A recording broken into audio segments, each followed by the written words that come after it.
Olá a todos e sejam mais uma vez bem-vindos à nossa Escola da Manhã. É com muita alegria que nós retornamos hoje para dar continuidade na nossa série de lições. Nós voltamos recentemente ao Antigo Testamento e estamos lidando agora aqui com um momento muito difícil que o povo de Israel vivia nas mãos do inimigo, de um povo que oprimia Israel, mas que por um lado era consequência da vida errada que Israel vinha levando, voltando-se para falsos deuses na prática do pecado. Domingo passado vocês aprenderam sobre Gideão, e que aquele jovem tinha sido despertado para atender o povo que estava sofrendo. E hoje nós vamos dar continuidade nesta lição. Então, para isso, nós vamos abrir as nossas Bíblias no livro de Juízes e nós vamos ler no capítulo 7, nós vamos ler duas porções. A primeira vai do versículo 1 até o versículo 9. E depois nós vamos ler dos versículos 16 até o versículo 21. Então, vamos até o início do nosso capítulo, versículo 1 do capítulo 7 de Juízes.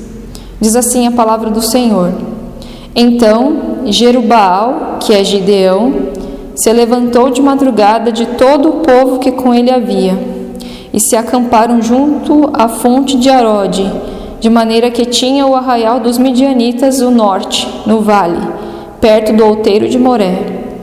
E disse o Senhor a Gideão: Muito é o povo que está contigo, para eu dar aos midianitas em sua mão, a fim de que Israel não se glorie contra mim, dizendo: A minha mão me livrou. Agora, pois, apregou aos ouvidos do povo, dizendo: Quem for medroso e tímido, volte, e retire-se apressadamente das montanhas de Gileade. Então voltaram do povo 22.000, e 10.000 ficaram. E disse o Senhor a Gideão: Ainda há muito povo, faz-os descer às águas, e ali os provarei. E será que, daquele que eu te disser, este irá contigo, este contigo irá. Porém, de todo aquele que eu te disser, este não irá contigo, esse não irá. E fez descer o povo às águas. Então o Senhor disse a Gideão: Qualquer que lamber as águas com a sua língua, como as lambe o cão, esse porás à parte. Como também a todo aquele que se abaixar de joelhos a beber. E foi o número dos que lamberam, levando a mão à boca, 300 homens, e todo o restante do povo se abaixou de joelhos a beber as águas. E disse o Senhor a Gideão: Com estes 300 homens que lamberam as águas vos livrarei, e darei os medianitas na tua mão. Portanto, todos os demais se retirem, cada um ao seu lugar. E o povo tomou na sua mão a provisão e as suas trombetas, e enviou a todos os outros homens de Israel, cada um à sua tenda.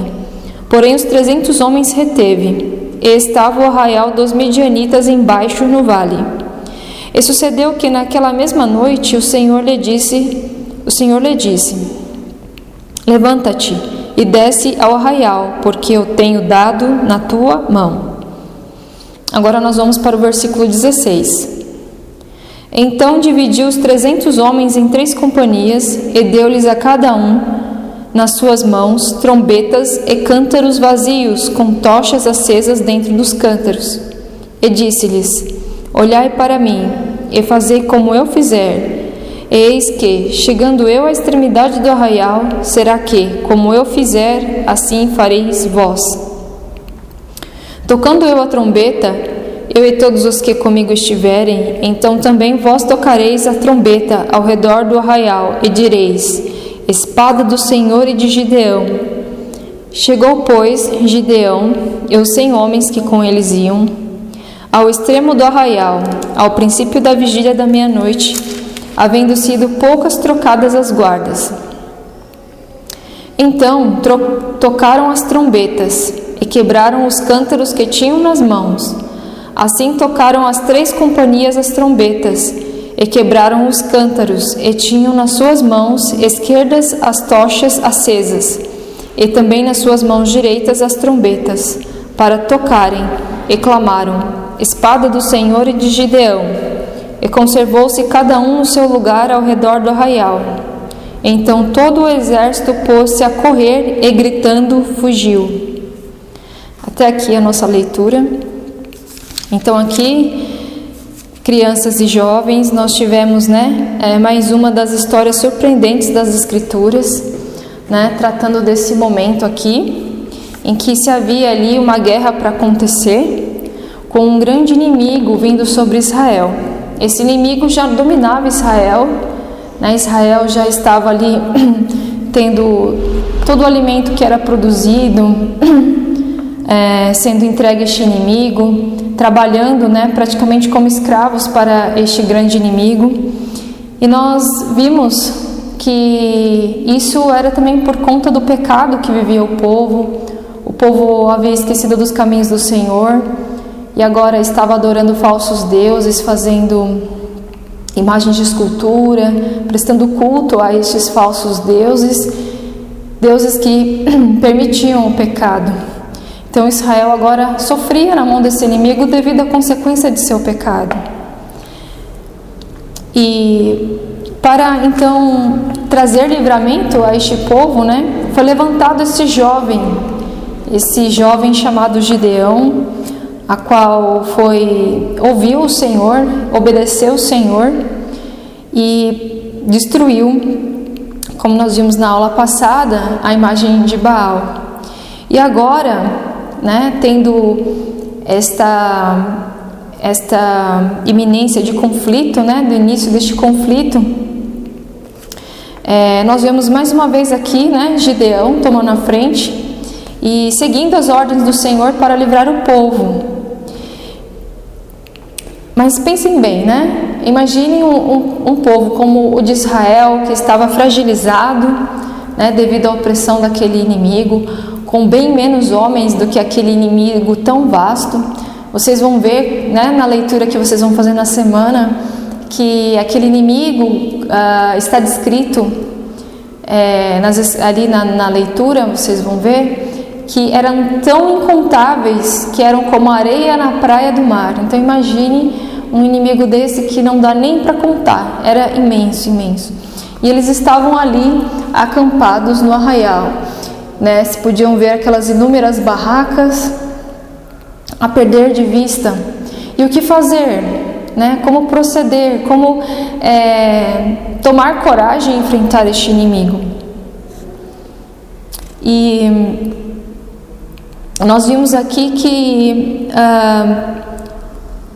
32 mil homens foram levantados por Gideão para avançar sobre este inimigo. Mas mesmo assim, 32 homens, por mais que fossem muitos, ainda era um número pequeno para se atacar aquele inimigo. Mas mesmo assim, aqueles homens ali se colocaram como prontos para defender Israel e avançar. Mas aqui nós aprendemos uma preciosa lição, que assim como o povo de Israel tinha aquele grande inimigo, aquele exército dos midianitas ali à sua frente, nós também temos um grande inimigo. As nossas almas têm um grande inimigo. E este grande inimigo de nossas almas é Satanás. Então, quando nós paramos para pensar, neste campo aberto, neste arraial, com esse exército inimigo ali acampado, que a qualquer momento poderia atacar, tendo ali no seu centro o seu líder, o seu chefe, nós podemos imaginar Satanás, este grande inimigo das nossas almas ali pronto para nos destruir. Porque Satanás, crianças, é este o desejo que ele tem, o desejo de nos manter preso a ele, para que no final de nossas vidas e naquele último dia, quando o Senhor voltar e julgar todos, nós sejamos dele e não do Senhor. Então tudo que ele pode fazer para nos ganhar para ele, ele assim o faz. E da mesma forma, que aquele exército tinha ali o seu líder, o seu capitão muito poderoso e os seus soldados que o serviam, quem é que serve a Satanás? o nosso grande inimigo? Os pecados, né?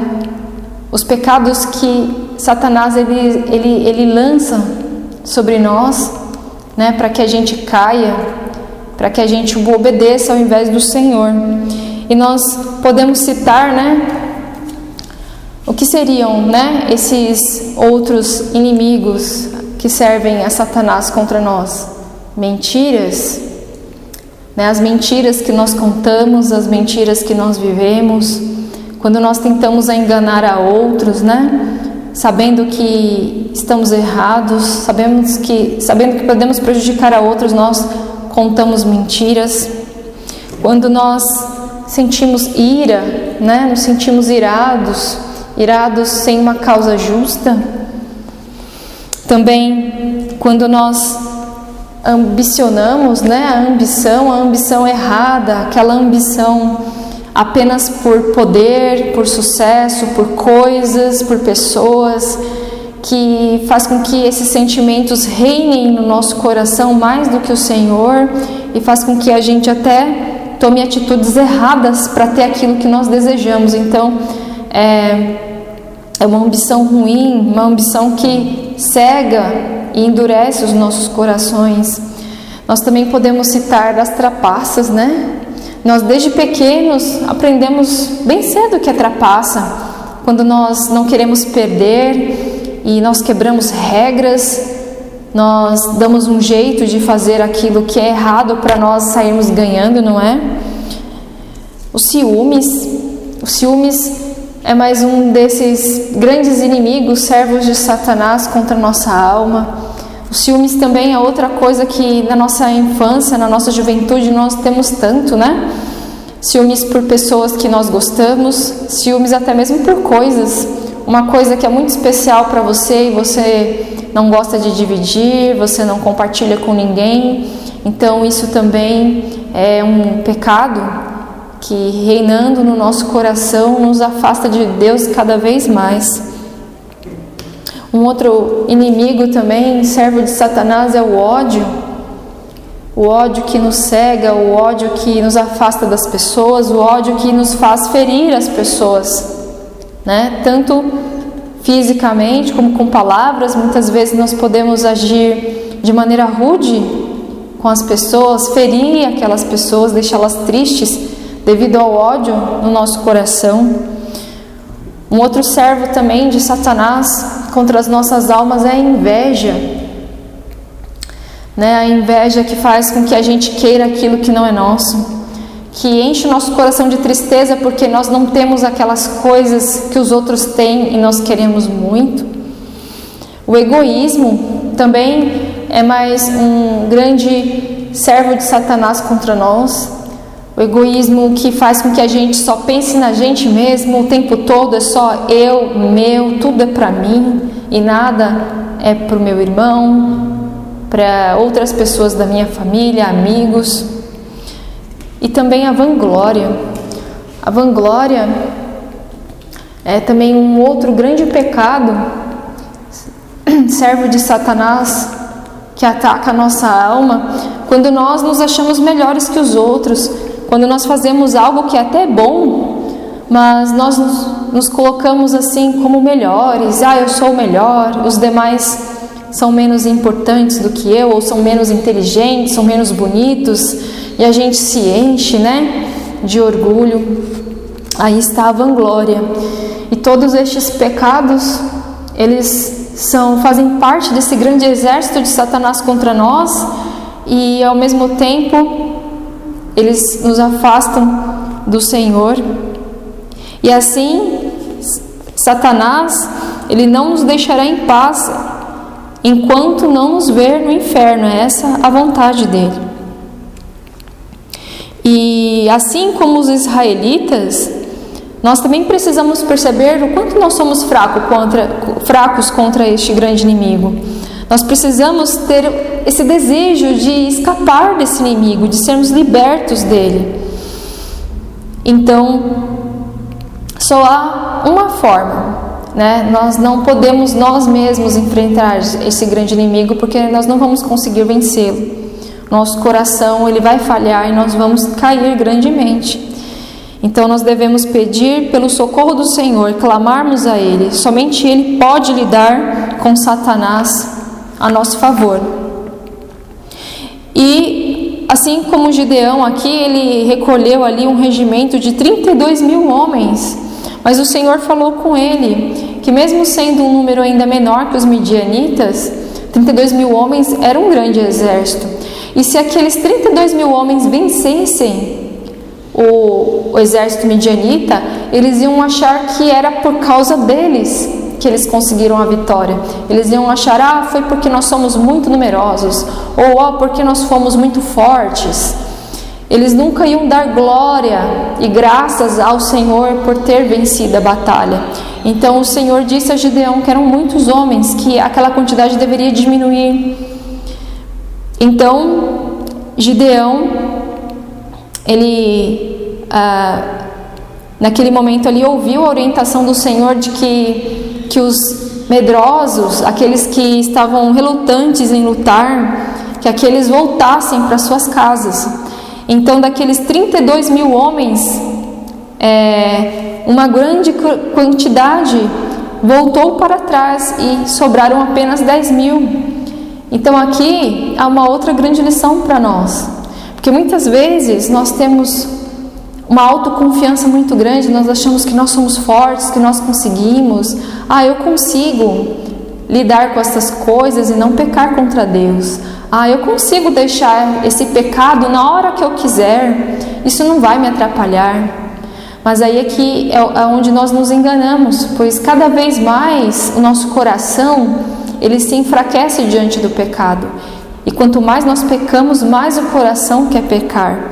Por isso nós nunca devemos confiar em nós mesmos, porque diante do perigo nós não somos valentes, né? Nós retrocedemos, nós somos fracos. Então nós não podemos ser autoconfiantes. O Senhor, Ele só irá libertar do poder do pecado aqueles que não confiam em si mesmos, mas que buscam a ajuda do Senhor para serem libertos. Então, nós vimos que mais um teste se procedeu, porque mesmo sendo 10 mil homens, ainda era uma quantidade grande, e o Senhor queria reduzir este número. Então, foi feito um teste um tanto diferente, interessante, que foi o momento em que aqueles homens foram levados para a beira de um córrego, e foi lhe dado a ordem apenas que eles tomassem daquela água. Alguns homens, uma grande quantidade deles, abaixou-se para tomar a água, assim como se abaixa um cachorro para beber a água, né? Indo na altura ali da própria água e tomando diretamente com a boca, né? Na água, né? Nessa posição de ter que se abaixar. E outros levaram a água até a boca com as mãos. Então esse foi o teste final, onde apenas sobraram 300 homens. Todos aqueles que abaixaram como um cão para tomar aquela água foram deixados para trás, né? Não foram escolhidos. E por que isso, né? Quando nós estudamos as Escrituras e nós buscamos referências por que deste teste, muitos dizem que é porque aqueles homens que não se abaixaram, eles estavam sempre alertas, vigilantes, o que era algo muito bom e necessário também, mas o que é mais provável era porque essa posição de se abaixar para tomar a água, essa posição, né, ela representava aquela posição de se prostrar aos ídolos, aos falsos ídolos. Então aqueles 300 homens que não fizeram, eles eram tão fiéis ao Senhor que eles não queriam se colocar naquela posição de se abaixar nem para tomar a água. Então, dali foram então escolhidos os 300 homens que seguiriam com Gideão para enfrentar aquele exército inimigo terrível. Então, quando chegou o momento da batalha, foi dada a ordem a Gideão de que aqueles 300 homens, né, eles circundassem ali aquele campo onde havia aquele vasto exército inimigo, e eles iriam levar consigo trombetas, né, aquelas trombetas feitas de chifres de animais, que faz um barulho muito alto, estrondoso, e um cântaro, que era uma espécie de vaso, de jarra de argila, na época usado para carregar água, azeite, outros tipos de bebida, né, com uma tocha acesa dentro. Apenas essas duas coisas. E que quando chegasse o momento do ataque, que eles apenas tocassem a trombeta e quebrassem as jarras, assim, levantando aquela tocha que estava ali dentro. E o Senhor disse a Gideão que ele daria o exército inimigo em sua mão. E foi o que nós vimos, né? Gideão dividiu aquele grupo de 300 homens em 3 porções de 100. E eles tomaram as suas posições com as trombetas, cada um segurando o seu cântaro com a sua tocha dentro. E quando chegou o momento, então foi dado ali, né, a ordem, né, o momento de todos juntos gritarem: espada do Senhor e de Gideão. Esse foi o momento, então, que eles quebraram aquele jarro, quebraram aquele cântaro e levantaram as suas tochas. Então imaginem esse momento, né? Em que todos tocaram a trombeta, quebraram os cântaros, levantaram as suas tochas e gritaram: espada do Senhor e de Gideão. Naquele momento, o exército inimigo que estavam ali acampados, cada um na sua barraca, eles ficaram apavorados. E eles achavam que eles já estavam sendo atacados, então eles fugiram. Uma grande confusão ocorreu ali, todos aqueles soldados correndo desesperados. Então o exército inimigo foi vencido, né? Depois os príncipes, os líderes daquele exército foram capturados e destruídos, e assim então Israel pôde ter paz, vitória. E nenhum daqueles 300 homens alegou vitória para si. Eles sabiam que eles jamais poderiam ter vencido aquele grande exército apenas com vasos, tochas e uma trombeta. Eles sabiam que tinha sido o Senhor que tinha vencido aquela batalha para eles. Da mesma forma, aqui nós aprendemos essa grande lição, que nós temos esse grande inimigo de nossas almas, com esse grande exército de pecados que atacam o nosso coração, e como vencê-lo. E assim como Gideão seguiu aquela ordem que parecia um tanto estranha e simples do Senhor, pondo a sua confiança de que o Senhor venceria, assim também nós temos que colocar nossa confiança no Senhor Jesus Cristo. Ele é o nosso libertador, Ele que veio a este mundo, e somente Ele não pecou, somente Ele nunca cometeu um pecado sequer.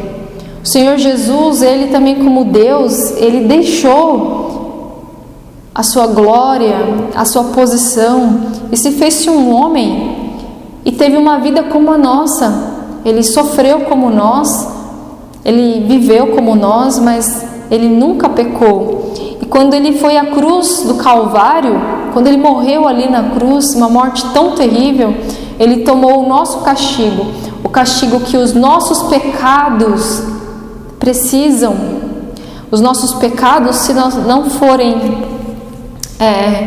perdoados por Deus, nós iremos pagá-los numa eternidade no inferno. O nosso inimigo Satanás terá vencido. Mas como nosso Senhor Jesus Cristo veio e Ele foi à cruz do Calvário, então Ele tomou o castigo para que nós não fôssemos para o inferno. Então nós temos o nosso libertador, o Senhor Jesus. Mas para nós termos essa salvação, nós temos que fazer como Gideão e aquele exército fez. Eles obedeceram ao Senhor. E o que o Senhor nos pede, crianças e jovens, é que nós, primeiro, reconhecemos os nossos pecados. Nós devemos ver que o nosso coração está cheio de pecados, que nós praticamos pecado, mas que o nosso coração é fraco, que nós precisamos da ajuda do Senhor. Então, em oração, nós devemos clamar pela ajuda do Senhor, pedir perdão pelos nossos pecados e ver que o Senhor Jesus já pagou por eles na cruz. Então, neste momento, crianças e jovens, nós poderemos saber que os nossos pecados foram perdoados, que agora o nosso grande inimigo Satanás foi vencido e que agora nós temos a vida eterna, nós temos um lugar no céu. Então aqui fica essa mensagem de grande fé e confiança no Senhor, que assim seja de cada um de vocês. Não esperem o tempo passar, não esperem crescer, porque conforme nós crescemos, esse exército inimigo ele só aumenta. Então, buscam o Senhor enquanto vocês são pequenos, são jovens, e tenham esse grande libertador, esse grande capitão, como nós fazendo parte de seu exército, o Senhor Jesus Cristo. Então agora nós vamos encerrar a nossa lição entoando o hino número 12 e que o Senhor os abençoe.